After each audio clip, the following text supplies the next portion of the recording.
Halo, selamat malam teman-teman semua.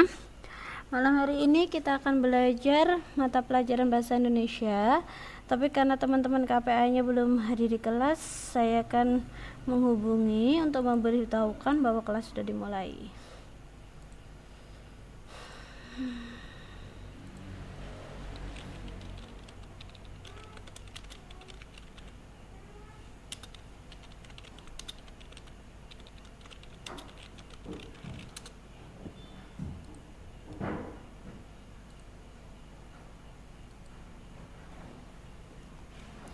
Oke, itu tadi saya sudah menginfokan bahwa kelas sudah dimulai, jadi kita tunggu teman-teman KPA-nya untuk hadir di kelas dulu ya.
Oke, karena ini teman-teman KPA sampai jalan 10 menit belum ada informasi datang atau tidak, saya akan coba untuk menghubungi langsung ke inboxnya ya.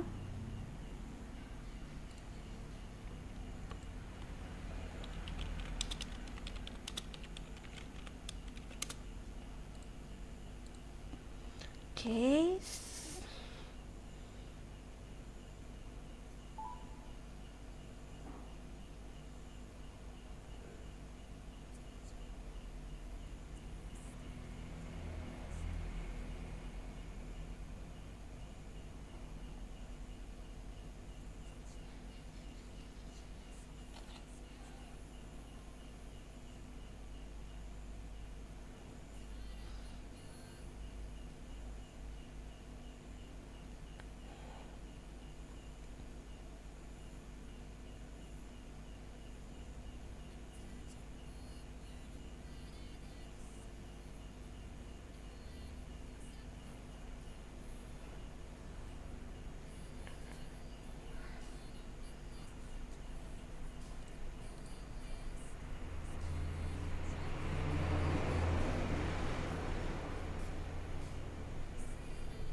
Oke, karena teman-temannya hari ini mungkin masih sibuk jadi belum ada konfirmasi, saya akan langsung start kelasnya untuk melakukan single ticking. Jadi teman-teman nanti bisa play recordnya untuk mengikuti pelajaran ya.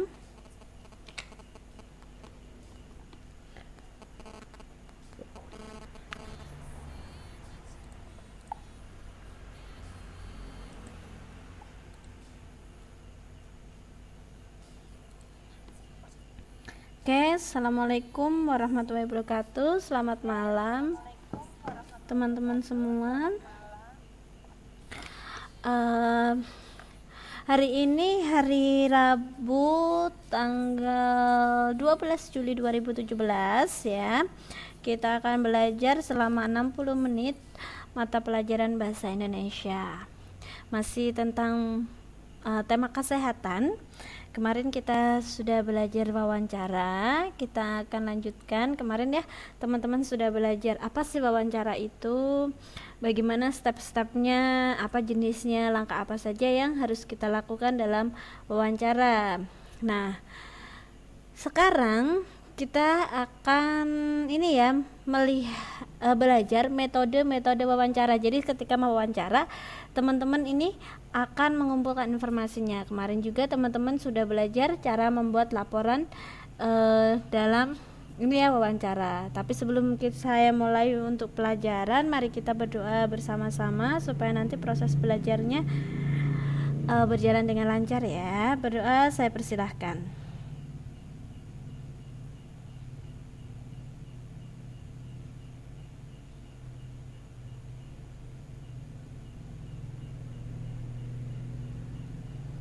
Oke, berdoa selesai. Terima kasih.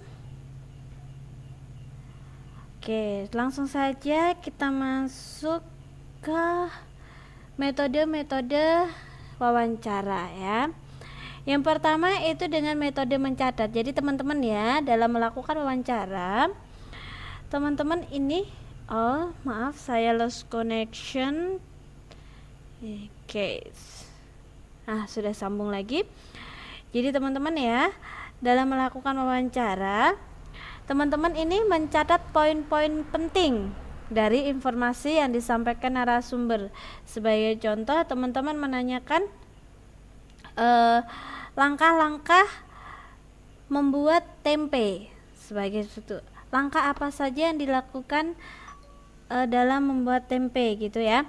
Nah, si narasumber ini menjawab, pertama yang harus dilakukan adalah mencuci bahan-bahannya, kedua kemudian merebus kedelai. Nah, teman-teman mencatat poin-poin pentingnya, yaitu mencuci, terus merebus dan seterusnya. Nah, kalau menggunakan metode mencatat dalam melakukan wawancara ya, teman-teman ini namanya mencatat, pasti memerlukan alat atau media, yaitu berupa pulpen dan kertas. Tapi terkadang ini ya bisa dilakukan dengan media ini ya, dicatat dengan media digital, yaitu dengan menggunakan HP atau mungkin tablet atau juga dengan komputer atau laptop. Nah, yang kedua metode wawancaranya adalah dengan merekam atau recording. Nah, ini teman-teman, jadi ketika melakukan wawancara, teman-teman melakukan ini ya, perekaman ya. Jadi apa yang disampaikan oleh narasumber itu terekam semua dalam recording teman-teman. Nah, recording ini bisa dilakukan dengan melalui handphone ataupun handycam ya, dengan kamera, atau mungkin ini ya, tape recorder juga bisa ya. Itu adalah metode-metode dalam wawancara. Nah, selanjutnya kita akan belajar rubrik pembaca. Ini rubrik pembaca biasanya itu tertera dalam sebuah majalah. Nah, rubrik ini ya teman-teman ya, itu berada di halaman, bisa berupa di halaman depan atau di belakang dari majalah tersebut. Nah, rubrik ini biasanya berupa tanggapan, bisa dari pembaca ya, pembaca majalah itu, bisa berupa kritik dan saran, atau mungkin pujian juga bisa, atau mungkin pertanyaan. Nah, kebetulan di sini saya punya satu contoh dari rubrik pembaca yang diambil dari majalah Bobo ya, majalah anak-anak. Di sini ditulis surat pembaca. Halo, apa kabar Bo? Perkenalkan, namaku Tamia Setia Tartila. Cukup dipanggil Tami. Bo, aku mau bertanya, tolong dijawab ya. Nah, di sini dilihat ini adalah rubrik pembaca berupa pertanyaan ya. Bo, aku ada masalah di sekolah. Aku sering diejek teman-teman dengan ejekan mobil Tamiya. Bagaimana cara mengatasinya ya, Bo? Bo, sekian dulu pertanyaan saya. Maaf kalau ada pertanyaan yang rumit. Salam untuk keluarga besar Bobo. Bye-bye. Nah, ini pertama dari rubrik ini ya, teman-teman ya. Di sini Tamia Setia Tartila, 9 tahun, Jalan Kudus C21 nomor 8, Taman Nuansa Majasem, Cirebon 45135. Nah, di sini ya teman-teman ya. Teman-teman bisa lihat pertama dalam rubrik pembaca dia mengucapkan salam. Di sini halo apa kabar ini. Kemudian dia memperkenalkan diri dan dia menunjukkan apa maksud dan tujuannya. Di sini kebetulan maksud dan tujuan dia mengirimkan ini adalah ingin bertanya, meminta saran ya. Karena si Tamiya ini sering diejek sama temannya. Nah, kemudian di sini yang bergaris miring ini adalah jawaban dari pihak majalah Bobo, yaitu halo Tami, tak usah risau kalau temanmu mengejek, itu tandanya temanmu memperhatikanmu. Toh Tami juga tidak rugi dan Tami tetap saja Tami. Apakah kalau Tami diamkan dia akan mengejek terus? Hehehehe, rugi dong dia kalau kerjanya hanya mengejek teman. Salam kembali untuk Tami ya. Nah, di sini dari majalah Bobo memberikan saran ya.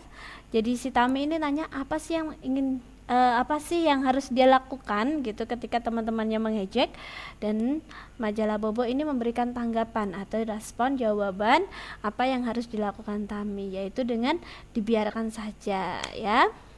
Nah, di sini majalah Bobo tahun 2006 ya, ini ya. 23 November 2006. Jadi ini dikutip dari majalah Bobo ya, yang keluar edisi tanggal 23 November 2006. Nah, ini contoh dari rubrik pembaca. Untuk lebih ini teman-teman juga bisa browsing atau mungkin kalau punya majalah boleh dicari. Jadi rubrik pembaca ini bisa berupa pertanyaan, saran atau kritikan ya, atau mungkin tanggapan berupa pujian terhadap suatu majalah tersebut. Mungkin ada yang ini satu halaman yang disukai seperti fashion dan lain sebagainya, dia memberikan pujian, itu juga bisa. Nah, di sini kita akan coba untuk menjawab pertanyaan berdasarkan ini ya, rubrik tadi yang kita coba kerjakan bersama. Jawablah pertanyaan berikut dengan benar. Apakah nama rubrik yang baru saja kamu baca? Berarti namanya adalah rubrik apa teman-teman? Rubrik surat pembaca. Ini namanya rubrik surat pembaca. Oke, saya ketik ya.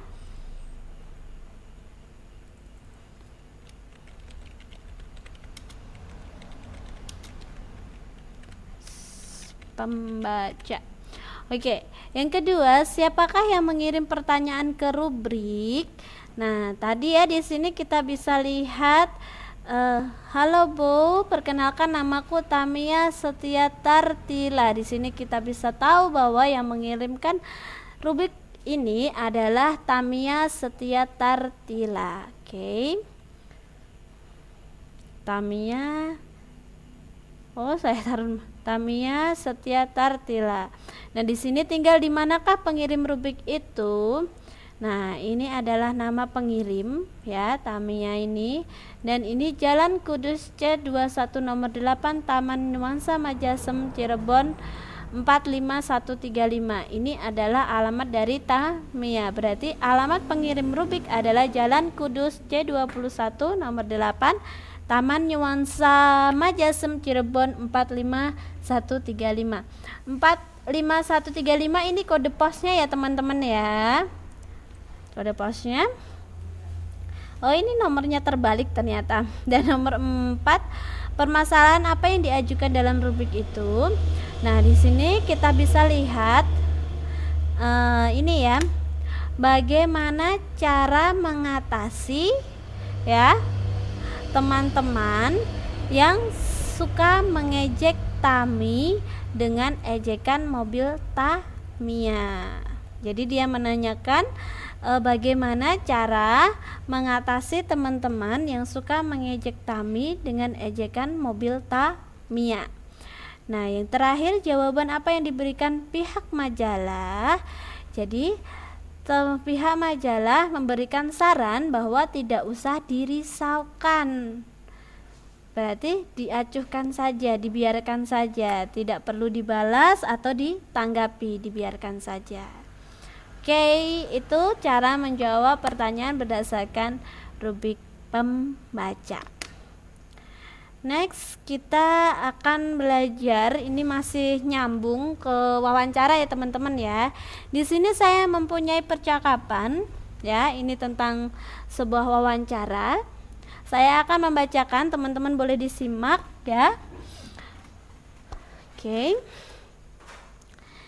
Ini seharusnya ini ya, kalau bisa face to face kita praktek ini ya, membaca percakapan di depan kelas, tapi karena kondisinya ini tidak bisa, tidak memungkinkan, dan teman-teman KPA-nya juga belum ada yang hadir, jadi saya akan membacakan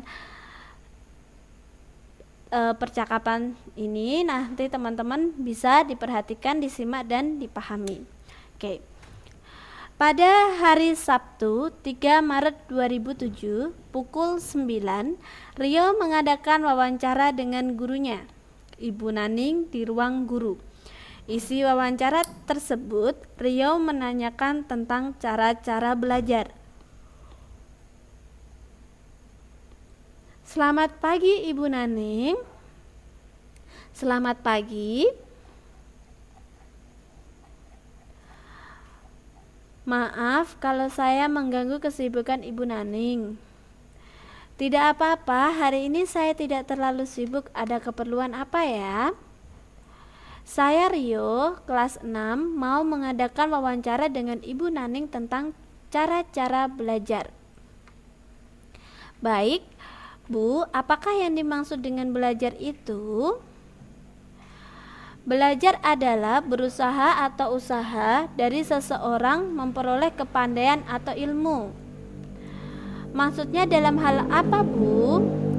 Kalau kamu dalam hal pelajaran, seperti memperoleh ilmu dalam pelajaran matematika, bahasa Indonesia, dan pelajaran-pelajaran yang lainnya.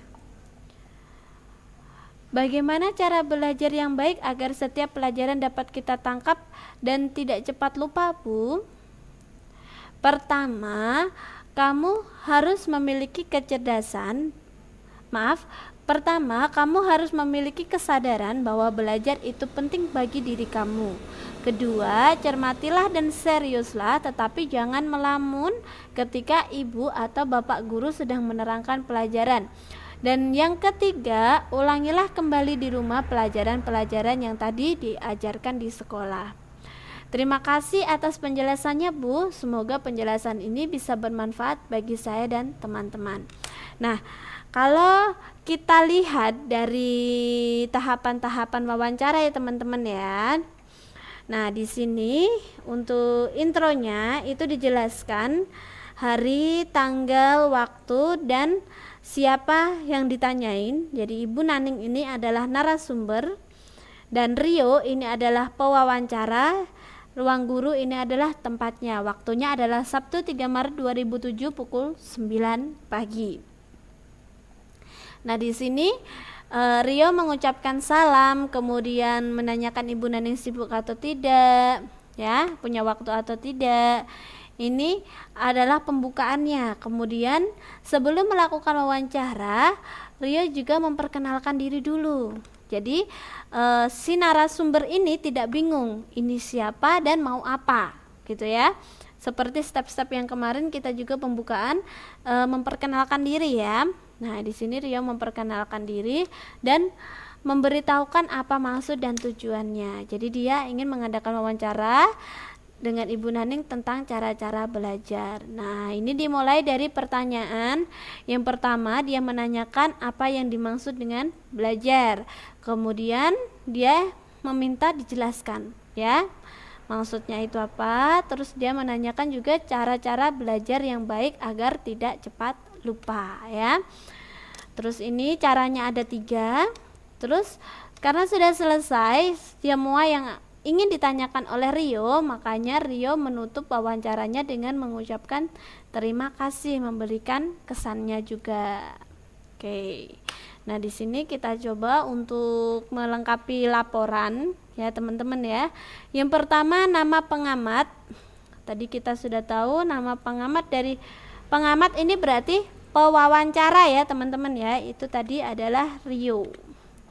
Lokasi yang diamati tadi di mana dilakukannya wawancara itu di ruang guru. Nah, waktu pengamatannya tadi itu ada di hari Sabtu 3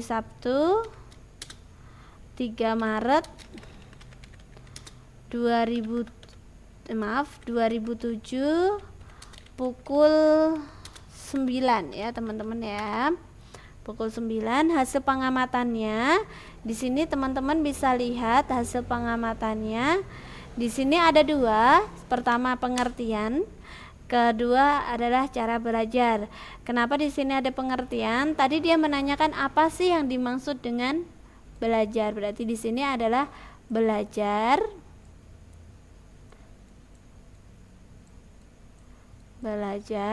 Kemudian di sini dijelaskan. Tadi teman-teman bisa dilihat di wawancara.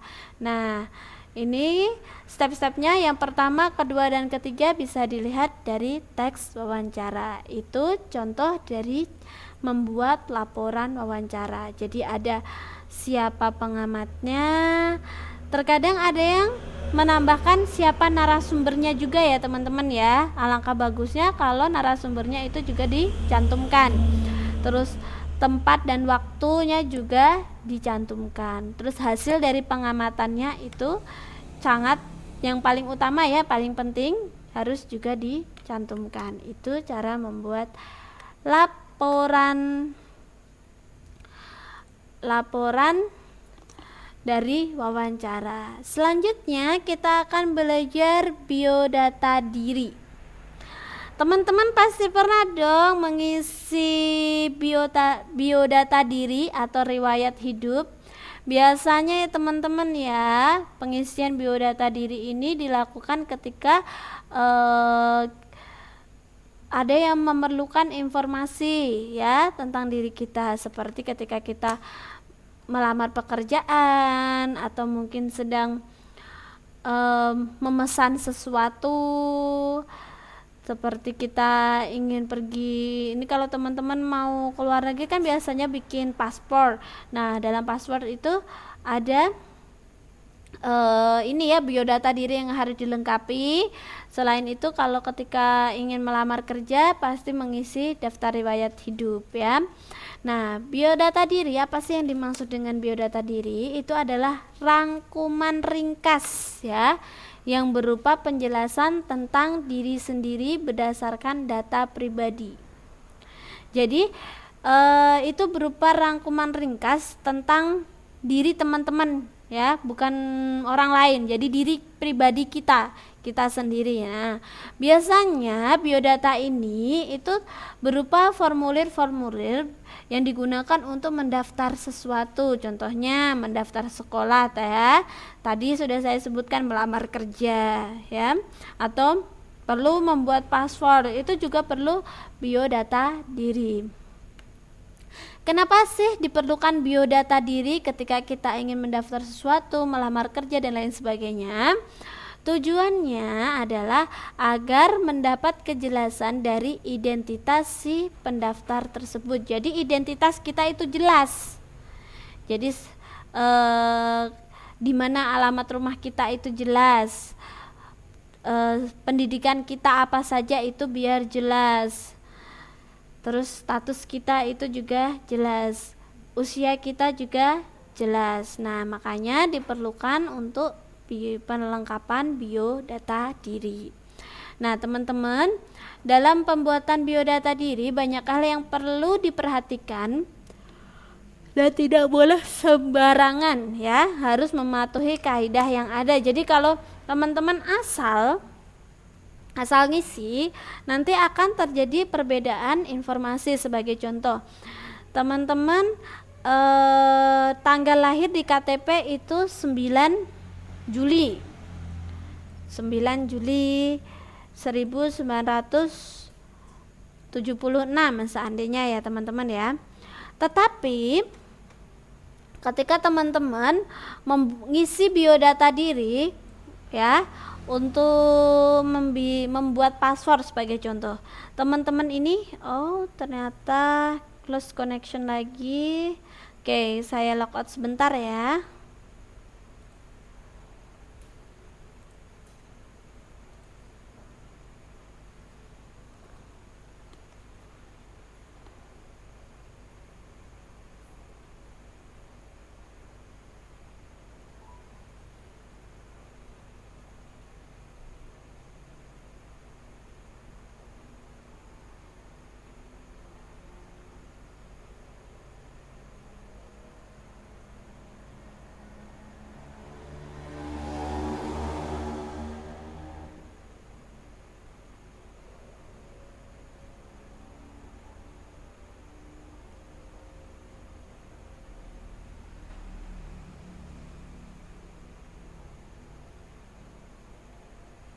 Oke, ini sudah loading lagi, saya lanjutkan.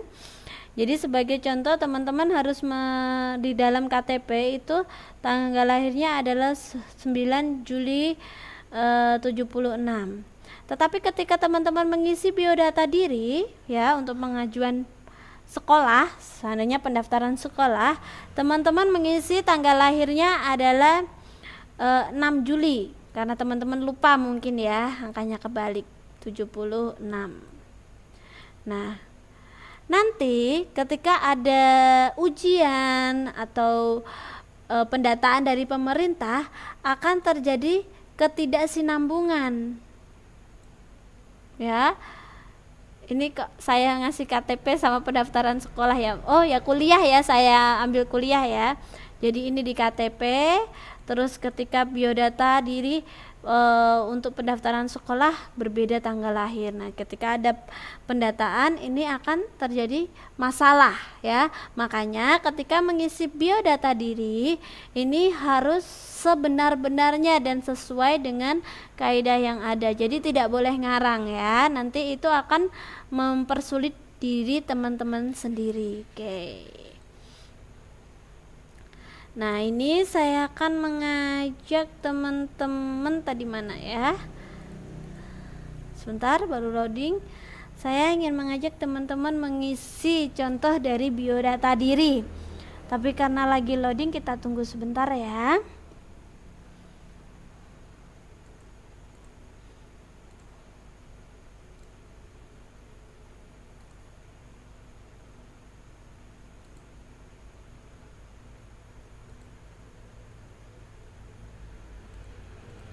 Ini teman-teman KPA-nya belum ada konfirmasi, mungkin lagi sibuk. Oke, saya atur page-nya dulu. Ini sudah kata depan, berarti di sini. Nah, ini dia contoh dari formulir biodata diri. Kita coba isi bersama-sama ya teman-teman ya. Ini saya akan isi biodata dirinya asal tidak apa-apa ya teman-teman ya. Nah, nama biasanya dalam biodata diri di bagian bawahnya ada keterangan apakah itu boleh ditulis dengan huruf kapital, dengan huruf biasa, atau harus diharuskan dengan kapital semua, tapi biasanya diminta dengan kapital semua ya. Oke, nama ini kita tulis sebagai contoh, saya tulis nama saya. Oke, Tin Indarti. Nah, untuk yang kedua adalah jenis kelamin. Jenis kelamin ini maksudnya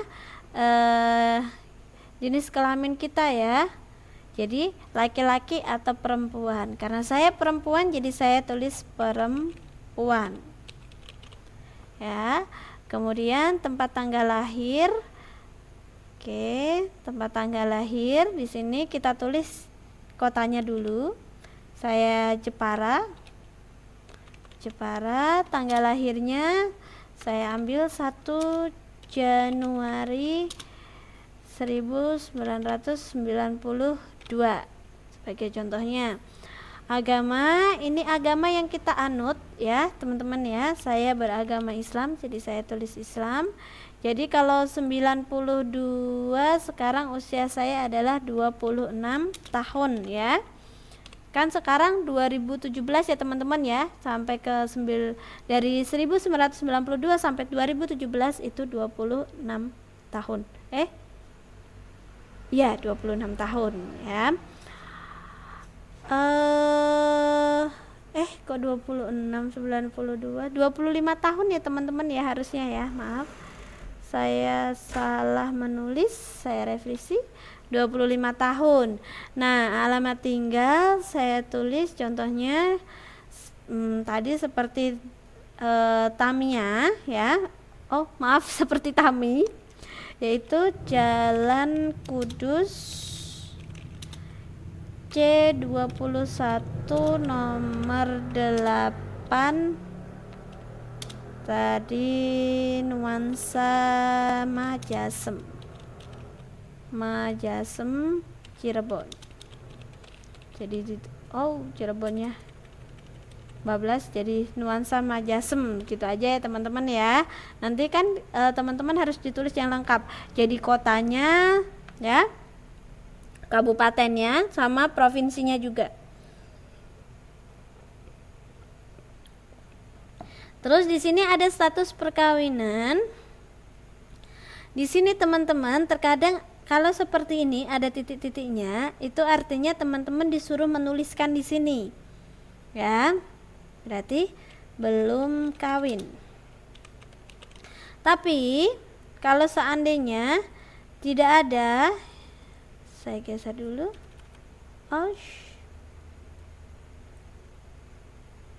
Saya geser tulisannya.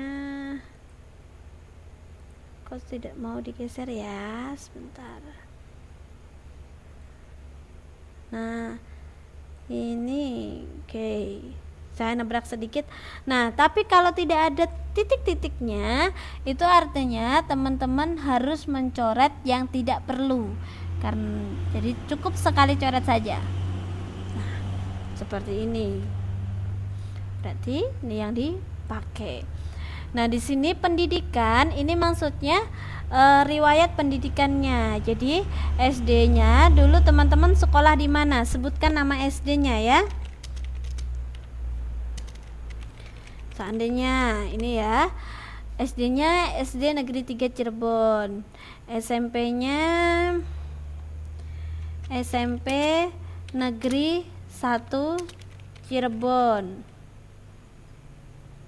Sebagai contohnya ya teman-teman ya. Terus SMA-nya SMA sebagai contoh SMA Negeri 2 Cirebon sebagai contoh. Nah perguruannya kalau di Cirebon itu ini ya, ada Universitas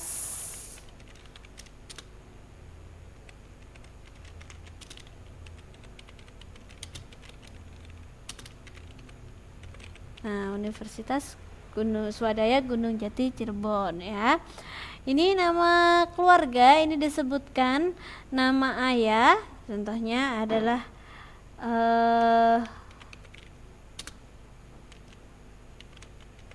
Nah, disebutkan nama lengkapnya ya teman-teman ya.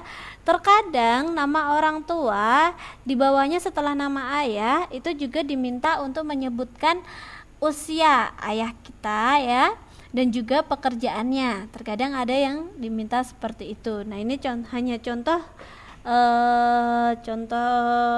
ringkasnya saja ya, nama ibu.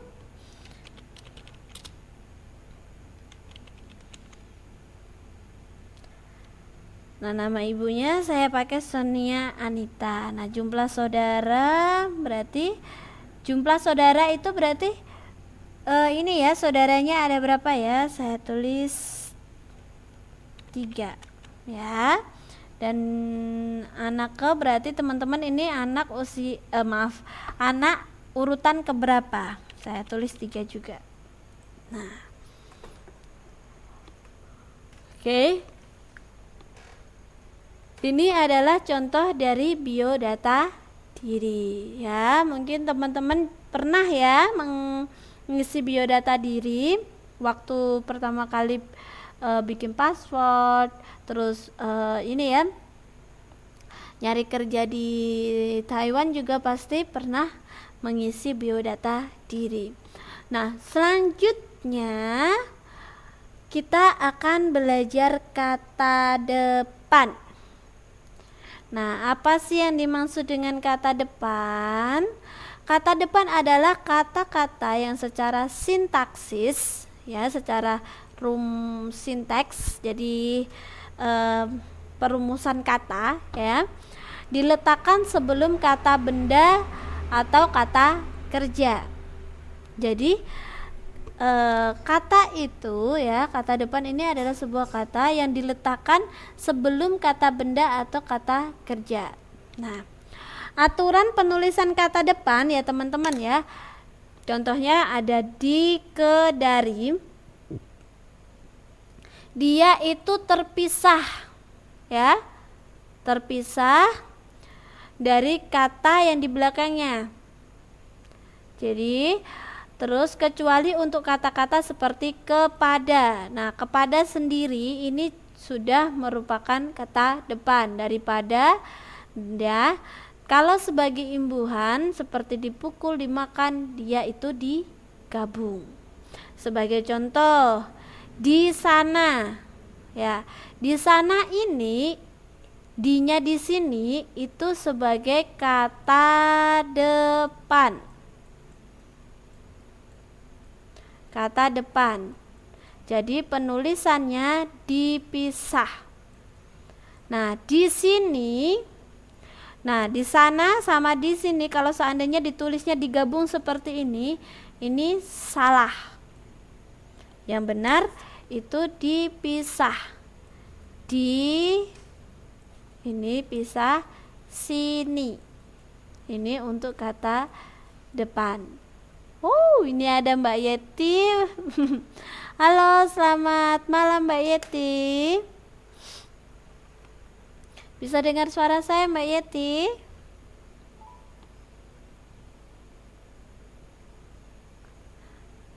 Oh, malam juga. Apa kabarnya Mbak? Sehat? Bisa dengar suara saya Mbak di sana?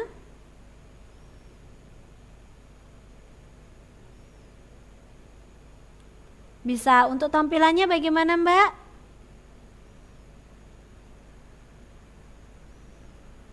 Oke. Kalau gitu saya ulangi ya Mbak ya, untuk ketertinggalannya. Yang lain nanti bisa play record. Untuk kata depannya saya ulangi ya.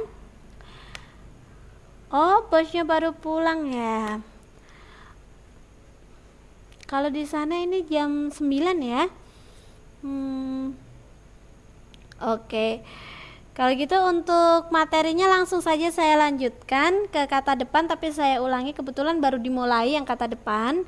Tadi yang rubrik pembaca, terus contoh wawancara, membuat ini laporannya tadi kita sudah pelajari. Nah, sekarang dan juga mengisi biodata ya, itu tadi kita sudah pelajari. Nanti ketertinggalannya bisa di play recordnya. Kebetulan ini saya belum upload ya yang kemarin ya, insya Allah ya nanti saya upload besok. Nah ini saya ulangi dari kata depan ya. Oke, kata depan itu adalah kata-kata yang diletakkan sebelum kata benda ya, atau kata kerja. Biasanya kalau kata kerja itu dia berupa bisa kata kerja, tapi tidak semua kata depan bisa digunakan dalam kata kerja. Oke. Nah, aturan penulisan kata depan ya Mbak ya, seperti di, ke, dari itu nulisnya terpisah. Sebagai contoh, saya di sini ke sekolah. Contohnya ke sekolah. Ke sekolah.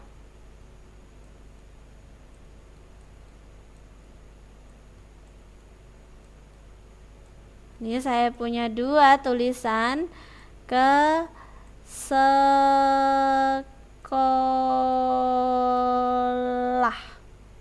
Nah, ada ke sekolah, ini saya kasih nomor 1, ada ke sekolah nomor 2. Jadi ke sekolah yang nomor 1 ini digabung, yang kedua dipisah. Untuk kata depan, penulisannya yang benar adalah yang kedua. Yang pertama ini salah untuk kata depan. Contoh lagi, di sawah.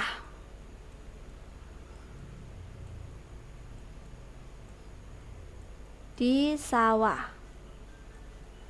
Nah, di sini ada 2 di sawah, yang 1 sama 2. Nah, yang benar yang mana Mbak untuk kata depan? Apakah yang 1 apa yang 2? Penulisan yang benar yang atas, yang nomor 1. Kalau digabung seperti ini itu tidak boleh ya untuk kata depan. Tetapi berbeda lagi contohnya.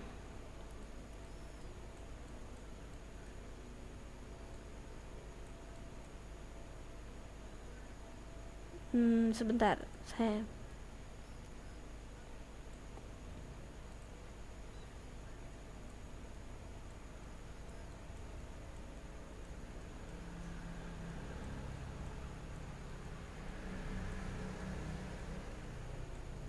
Nah, ini saya punya 2 contoh sama-sama mendapat di dan di. Nah, yang atas ini dia adalah imbuhan, atau kalau imbuhannya di depan namanya suffix ya. Ini namanya imbuhan. Jadi kalau di ketemu kata kerja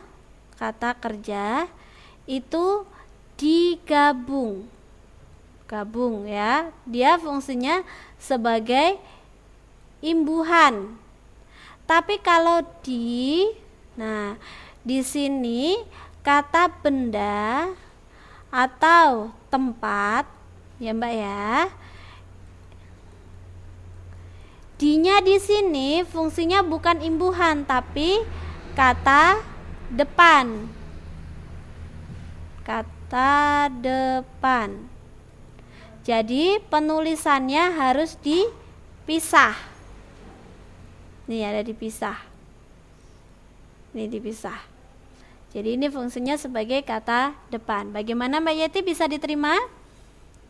Jadi kalau ada imbuhan, belakangnya itu ada kata benda ya atau tempat, itu dia merupakan kata depan. Jadi penulisannya dipisah ya.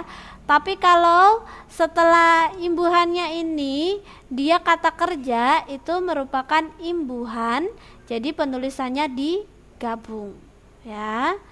Oke, kita balik lagi contohnya. Di sana ini dipisah jadinya benar, di sini atau di sana digabung jadinya salah. Ke sekolah ini dipisah jadi benar, ke sekolah ini digabung jadi salah. Nah, di sini teman-teman ya, kata depan ditulis dengan huruf kecil jika digunakan dalam kalimat sebagai judul. Nah, di sini contoh ya. Kalau biasanya teman-teman buka judul buku, ya, judul bab, itu kan biasanya ada yang ditulis kapital semua. Nah, kalau ditulis kapital semua, berarti kata depannya ikut kapital. Tapi kalau ada yang ditulis besar kecil, contohnya seperti ini, ya. Untuk kata depan, ya, itu harus ditulis dengan huruf kecil. Contohnya, berlayar dari Samudra Indonesia ke Samudra Hindia dan Antartika. Nah, dari ini merupakan kata depan. Jadi dia harus huruf kecil. Nah, di sini dilihat. Oke. Nah, semuanya besar. Di sini kata depan. Jadi dia harus ditulis dengan huruf kecil. Nah, Samudra Hindia dan juga dia salah, jadi harus ditulis dengan huruf kecil. Antartika, nah huruf besar. Kira-kira untuk penggunaan kata depan di judul ini bingung nggak, Mbak? Jadi dia tidak boleh ditulis dengan huruf awalnya dengan kapital. Contoh ya, Mbak ya. Saya punya kalimat yang digunakan untuk judul, ya. Kalau judulnya seperti ini, kapital semua, contoh. Rajin belajar di sekolah. Nah, ini ya, Mbak. Di sini Mbak Yeti melihat kata depan, rajin belajar di sekolah. Ada kata depannya, Mbak? Di sini ada ya, di sini adalah sebagai kata depan. Karena penulisannya di sini adalah kapital semuanya, jadi D-nya ini dibetulkan kalau menggunakan kapital. Oke. Nah, tetapi jika yang ditulis besar itu hanya huruf depannya saja seperti ini, rajin, nah B-nya besar, belajar. Nah, di sekolah, di ini adalah kata depan, jadi dia harus huruf kecil. Di sekolah, S-nya gede, kapital. Jadi kalau seperti ini, sebentar saya bikin perbandingan.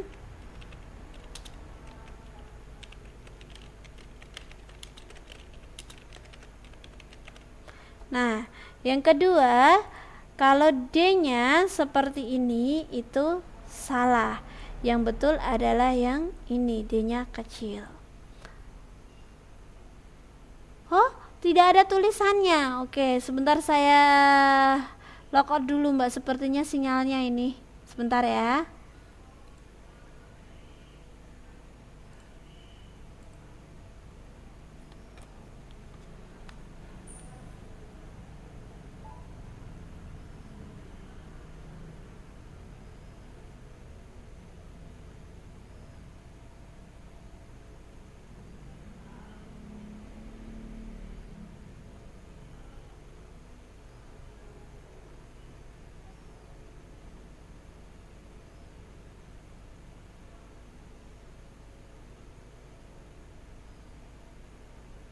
Halo? Oh, udah ada tulisannya ya, Mbak ya. Oke. Nah, bagaimana bisa dicermati, Mbak? Kalau semuanya kapital, D-nya huruf besar juga. Oke, saya tambah 10 menit ya. Ini betul. Nah, kalau yang besar hanya depannya saja, D-nya ini harus huruf kecil. Kalau ikut besar, ini salah. Oke, berarti tidak ada kesulitan ya, Mbak, cara penulisan ini ya. Penulisan kata depan. Saya kembali lagi ke materi. Sebentar lagi loading. Kelihatan nggak, Mbak, sekarang?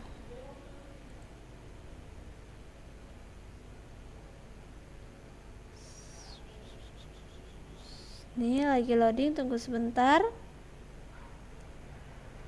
Oh, loadingnya lama sekali ya. Sebentar, saya buka ini. 11 Kata depan. Nah, itu sudah kelihatan ya Mbak. Tadi adalah cara penulisan. Ya benar, itu adalah cara penulisan kata depan. Jadi dia dipisah penulisannya. Terus kalau dalam judul, kalau tulisannya ada kapital dan biasa, dia ditulis dengan huruf kecil. Nah, di sini adalah jenis-jenis kata depan. Yang pertama, kata depan penanda tempat, ya, tempat keberadaan, jadi menunjukkan tempat dan waktu. Biasanya kata depan yang digunakan adalah di, pada, dalam, dan antara. Contoh, adikku bersekolah di SDN 4 Pulau Panggung. Di sini ya, SDN 4 Pulau Panggung ini menunjukkan tempat keberadaan. Tempat. Makanya dia menggunakan kata depan di. Ingat ya, penulisannya dipisah. Contoh yang kedua, Budi berangkat ke Jakarta pada siang hari. Nah, pada ini juga termasuk kata depan. Ya, bukan hanya di ke, ya, enggak hanya di ke, dari, pada juga merupakan kata depan. Nah, siang hari ini menunjukkan waktu. Dani menaruh handphone di dalam tasnya ketika ada razia di sekolah. Jadi di sini ada di dalam. Ini ya. Berarti ada dua.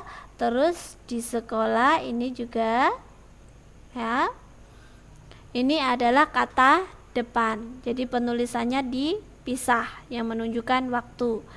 Di dalam tasnya berarti kan ini menunjukkan tempat, ya. Di sekolah berarti menunjukkan tempat. Untuk jenis yang pertama ada yang ditanyakan Mbak, atau mungkin ada yang dibingungkan? Bagaimana Mbak Yeti? Nggak ada. Nah, jenis yang kedua kata depan ini menunjukkan tempat asal. Kalau tempat asal, berasal, berarti kata depan yang digunakan adalah dari. Contohnya kan kalau teman-teman menanyakan asal seseorang kan, kamu dari mana? Kan gitu kan. Makanya kata depan yang digunakan untuk menunjukkan yang tempat asal itu adalah dari. Contohnya, ayahku baru pulang dari Amerika tadi malam. Dari.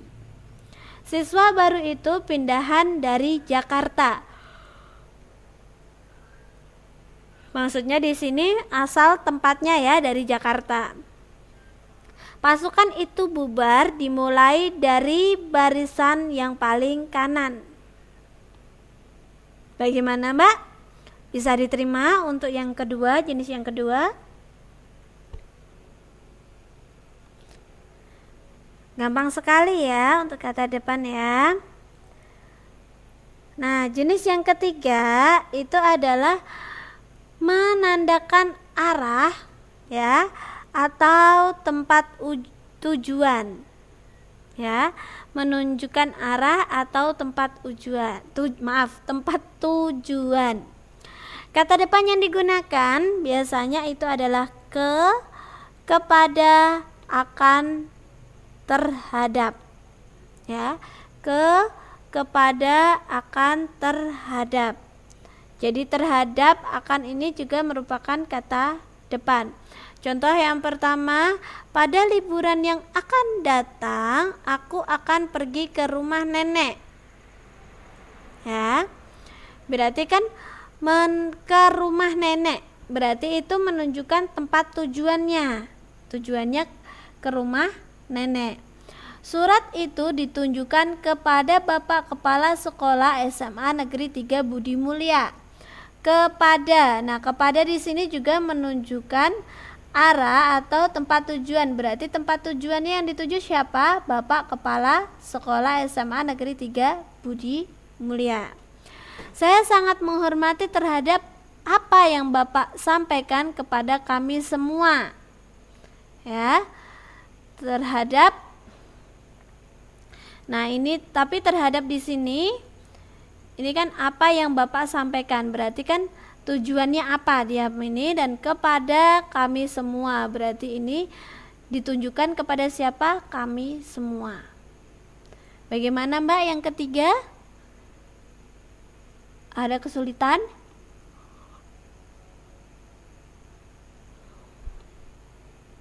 Kalau tidak ada, saya lanjutkan jenis yang keempat. Ini menandakan pelaku. Kata depan yang digunakan itu adalah oleh. Jadi menunjukkan pelaku, berarti orang yang melakukan ya. Pekerjaan itu diselesaikan oleh dirinya sendiri, berarti pelaku yang menyelesaikan pekerjaan itu adalah dirinya sendiri. Akibat terlambat, dia dimarahi oleh guru BK di sekolah.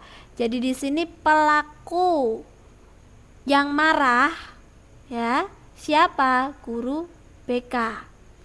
Kan oleh guru BK di sekolah, berarti kan guru BK ini sebagai pelaku apa? Orang yang marah.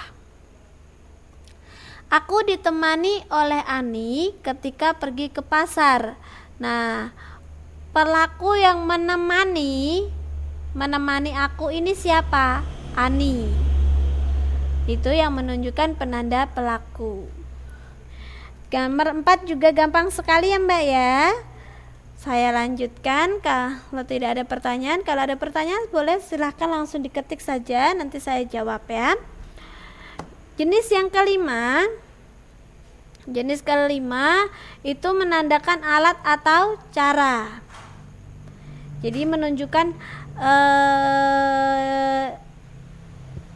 alat yang digunakan itu apa, cara apa yang digunakan itu ya. Kata depan yang digunakan untuk menunjukkan alat atau cara ini adalah dengan berkat. Contoh, ayah memotong rumput dengan menggunakan pisau rumput. Berarti kan di sini menunjukkan alat. Alat apa yang digunakan untuk memotong rumput, yaitu pisau rumput. Ibu pergi bekerja dengan mengendarai sepeda motor. Jadi dengan di sini menunjukkan ya, dengan ini kan mengendarai sepeda motor ini ya. Nah, dengan ini dia menunjukkan bagaimana ibu pergi bekerja, yaitu dengan mengendarai sepeda motor. Lantai rumahku sangat bersih berkat cairan pembersih. Berarti ini berkat di sini menunjukkan cara membersihkan lantai ya, menggunakan cairan pembersih, makanya rumahnya sangat bersih. Bagaimana Mbak? Ada kebingungan sampai nomor 5? Sampai nomor 5 ada kebingungan Mbak? Ada kesulitan untuk memahami? Oh, tidak ada ya, alhamdulillah. Kayaknya semua pelajaran oke, yang agak sulit matematika ya Mbak ya. Oke, saya lanjut yang ke-6. Kata depan penanda pembanding. Jadi di sini membandingkan. Membandingkan ya. Namanya membandingkan, pasti ada dua benda yang di-compare atau dibandingkan ya.